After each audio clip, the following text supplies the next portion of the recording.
It's time to wake up, you sleepers. If you're anything like me, maybe you're not a good sleeper. Maybe you're not a morning person. In any event, these are the guys in the NFL. Maybe they did not have the strongest showings, but they were drafted later on. They were sleepers, and they panned out. It's now time for the NCAA hopefuls to do the same thing. We're here to talk about sleepers. Jerry Mallory, SBNationPrideDetroit.com. Thank you all for watching. Last year, this very same segment, it's time for me to toot my horn for just a second. We talked about some potential picks the Lions will look at, some sleeper picks, guys that will be picked in the later rounds. We named about 6 or 7 guys. 2 of the names were actually drafted by Detroit Lions. You had Ryan Broyles and you had Kellen Moore. Now, we were picking Ryan Broyles as a sleeper, and our definition of that is someone that's picked in the 3rd round or later. And although a 3rd rounder oftentimes is not a sleeper, but someone that's under the radar too. We didn't know he'd be picked up in the 2nd round. So we have some guys this time around. These names look out for. The Lions and maybe have shown interest. Maybe they looked at them at the Senior Bowl. This particular player may fit a need that the Lions is trying to fill. We're going to do 2 offense, 2 defense, and 1 special team. Starting on offense, it's Ryan Swope. Now, he's a wide receiver for Texas A&M. Had a pretty good career. Now, one thing that's going to help the Lions is, number one, they saw him at the Senior Bowl. But between the Senior Bowl and then the Combine, aside from his 40 time being very good, he had some issues in field drills. He had some issues dropping the ball. The same thing happened at the Senior Bowl.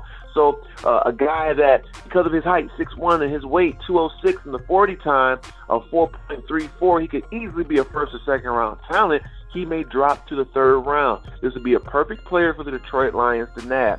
He has a similar body type to Darius Hayward-Bay, like Matthew Stafford said. They're looking for a speedy receiver to help stretch the field to relieve Calvin Johnson at times, if that's even possible.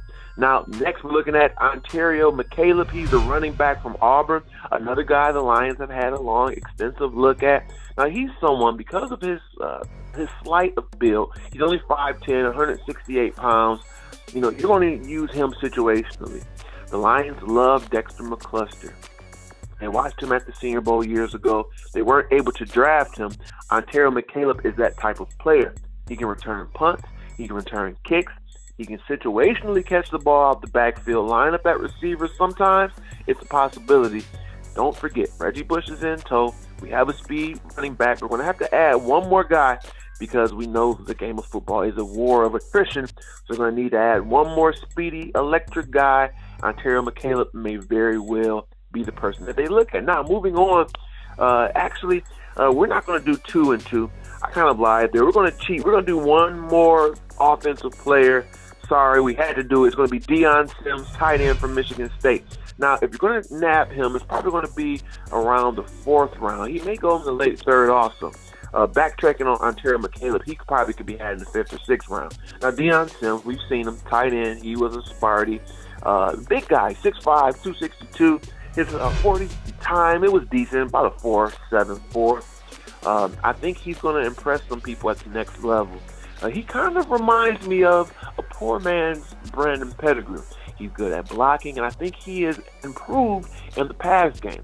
Let's face it, the Lions are going to be dealt with some decisions after this offseason. Both Tony Scheffler and Brandon Pettigrew could be available. They seem to like big guys that can block, a Brandon Pettigrew type of player, but that can also catch.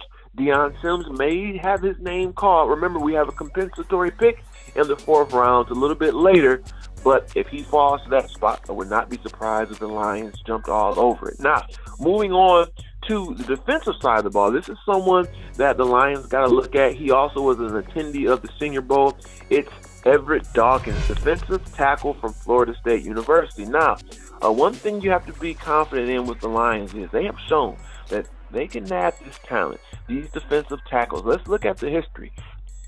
Drafting Sammy Lee Hill, that was a coup. Giving a chance to Nick Fairley, that's worked out. And Ndamukong Suh was a no-brainer. Trading for Corey Williams. So they have shown that, yes, they have a knack. They can find these guys. They can coach them up. Some of them are already talented.